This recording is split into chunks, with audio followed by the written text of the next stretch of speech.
Sometimes you just want to grab groceries, maybe pick up a coffee and go home in peace. But some people, Karens especially, seem to think it's their personal mission to disrupt perfectly normal days with a mix of entitlement and ignorance. The day Karen snatched my keys in a busy parking lot, she thought she was confronting a reckless driver. What she didn't know? I'm a DOJ Special Operations Agent, trained to neutralize threats, and I always record everything. A quick stop, gone sideways.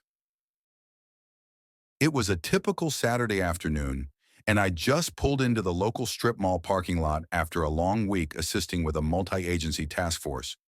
No gear, no badge visible, just jeans, a t-shirt, and a well-earned caffeine craving. I maneuvered into a space neatly between the lines. No rush, no issues. But apparently Karen didn't agree. From the moment I stepped out of my car, I could feel her eyes burning into my back.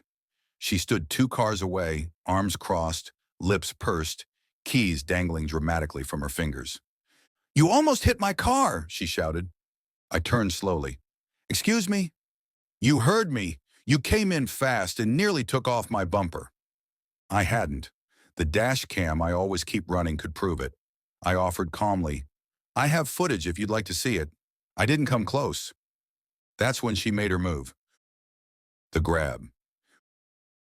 Without warning, she strode up, shoved past me, and yanked my car keys right out of my hand. "You're not going anywhere until the police arrive," she snapped. "You're dangerous. I'm placing you under citizen's arrest." I stared at her for a moment, stunned, but not afraid. I've faced cartels, armed fugitives, and high-threat ops across 3 states. Karen was no threat. Still, this was a serious escalation. "That's theft," I said flatly. "It's community safety," she replied, waving my keys like a trophy. "I've seen people like you before. No respect for the rules." I took a slow breath, activated the recording feature on my smartwatch, and said, "Ma'am, I'm a federal agent, Department of Justice.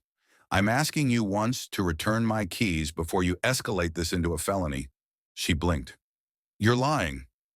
So I reached into my back pocket and pulled out my credentials, badge, ID, full DOJ clearance. Her face went pale.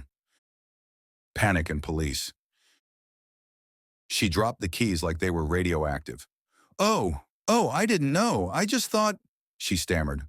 "I'm sure you thought a lot of things," I replied. "Now you're going to wait right here." I picked up my keys and called local law enforcement. They arrived in minutes thanks to my DOJ priority call line. I handed over the dash cam footage and my watch recording. The officers were professional but clearly unimpressed with Karen. "You can't just grab people's property," one officer said sternly. Karen looked like she was shrinking into the pavement. "I was just trying to be safe." One of the officers glanced at me. "You want to press charges?" I thought about it for a moment, then nodded. "Yes, let's set a precedent." Consequences. Karen was cited for attempted theft, unlawful detention, and interference with a federal officer. The latter only because she tried to prevent me from leaving using force. She tried to apologize outside the cruiser, but I wasn't interested. Apologies don't erase intent. She had acted from pure entitlement, assuming she had the right to detain someone based on a feeling, without facts, evidence, or authority.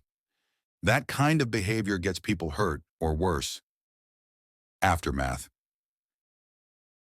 The HOA, yes, she was a board member, later issued a statement distancing themselves from her actions after several residents raised concerns. Turns out this wasn't her first incident, just the first one with legal consequences.